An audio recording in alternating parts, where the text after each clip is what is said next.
Welcome, Kingdom Warriors. We are Relentless Glory, here to relentlessly provide you with motivation, education, and of course, relentlessly be praising God. I'm Coach Jamie, and this is Coach Liv.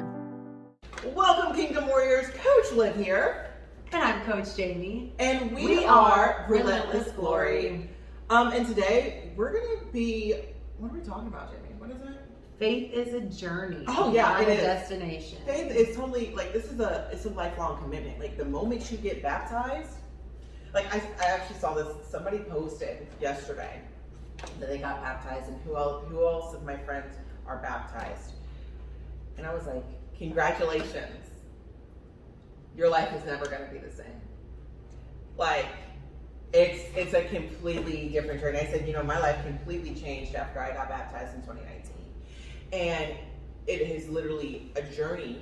And I don't think that people realize when they dip in that water, they accept God into their heart, they accept the Holy Spirit, to go in and change them, and change their heart posture, that there's going to be some major changes in your life.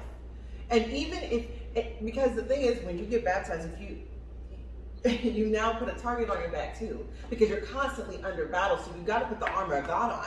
Like there's so many parts to it. So yes, it's a journey, because you're going to have to learn how to be more resilient. You're going to have to learn how to really bounce back, and how to get in the Word and use the Word, interpret the Word for yourself.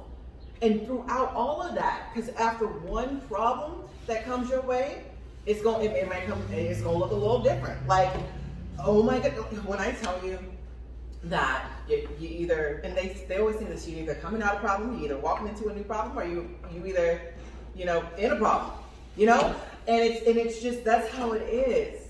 So, but it's not being happy when, it's not being satisfied when, because there is no when. It's being present, like enjoying the presence, and that's the present moment with God, and using all of His teachings and His wisdom and guidance to allow you to walk this journey. You said something that just like, ding, got me really excited. So, because you also mentioned about the second you get baptized. I was baptized and I didn't really have a choice, because as a Catholic, you do that when you're a baby. So, yes, that is a part of the journey, but I also think that for some people that journey looks different. Mm-hmm. So if you aren't somebody, it doesn't mean that your life can't change until you get baptized. When you do, that is different. And I think I think it was our very first episode, I talked about I got rebaptized and I did not have a good experience. I got attacked right away, and it was 3 days of utmost hell for me after getting baptized.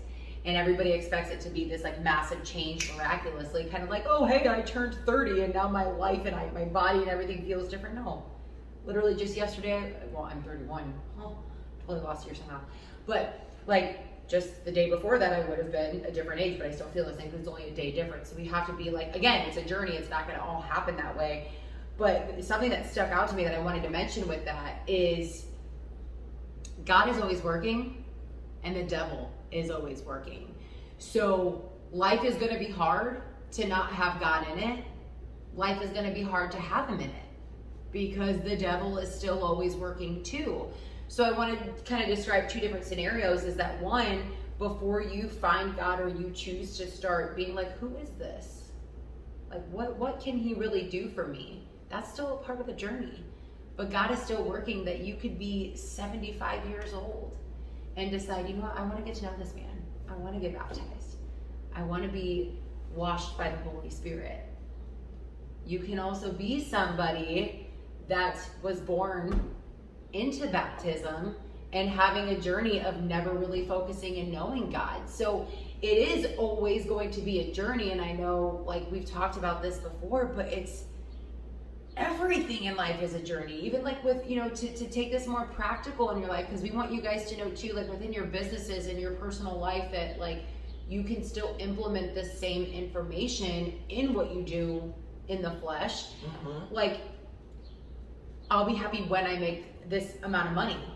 Well, so say you own your own business, you can't just stop doing those things that made you hit that amount of money, You've got to keep practicing those habits if you want to sustain and keep making that money, if not more.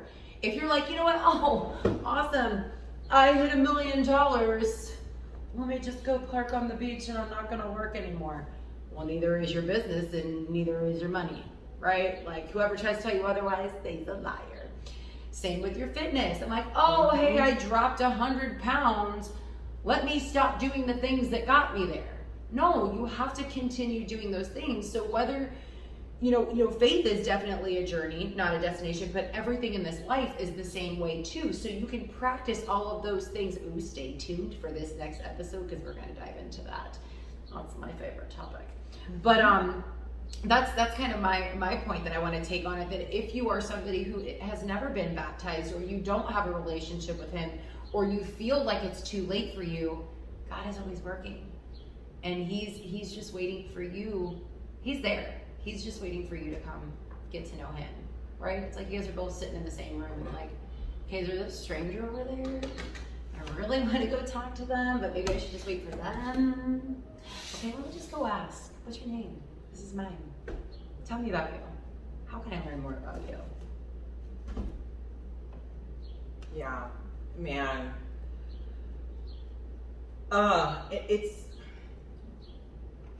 even on the spiritual side for like those people that have dibbled and dabbled in their like other forms of spirituality. Thank you for bringing this. Thank you for bringing this. Even it's the same thing of talking about getting to like this wholeness or becoming one or whatever, it's still a process. It's still a thing, it's not, it's in the now, because we don't have the past, we don't have the future, and the lessons we learn through what we're going through make us stronger, make our faith more, but we're always going to be chasing him to get to, we have to seek him in everything that we do. I like seek better than chase, yeah. And I mean, like, cause yeah, he's there, but I feel like, even in Ecclesiastes, he talks about how all of the things, the worldly things that we chase are fleeting. Mm-hmm. It's always like the success, all of those things that we're like going after to feel that void. But in actuality, it's more of a choice to continuously choose God on your journey. It's a choice to focus on the good in your life. Mm-hmm. It's a choice to focus on the bad. It's a choice to seek out God in this world. It's a choice to not. Like, no matter what, it is still up to us, because that is one thing that God did also give us. That was a thing that I used to have a hard time with. Like, why would God let this happen? Like, if God is almighty and powerful, like, why did he let Eve, eat the forbidden fruit, or why all this happened? Because he gave us that free choice. Because again, he wanted to be able to prove and show that we needed to lean on him. That if we wanted to have that experience, we needed to seek him. Mm-hmm. Without him, we can't. We can't have those things. So he gave us the choice. You can have this. What's that? You can get with this, or you can get with that. You can get with this, or you can get with that. And Jesus, where it's at. So yes, that is, I don't know. I think that, I got nothing else on that one. I think that was, yeah. So no matter where you are in this journey of life, no matter your age, your season, whether you're in a storm, coming out of a storm, or going into a storm, he's always there waiting for you. So if you need a confirmation, and if this message spoke to you, please drop it below. And that being said, please go out, be relentless for the glory of God. Thanks for being here. Now go be relentless for the glory of God.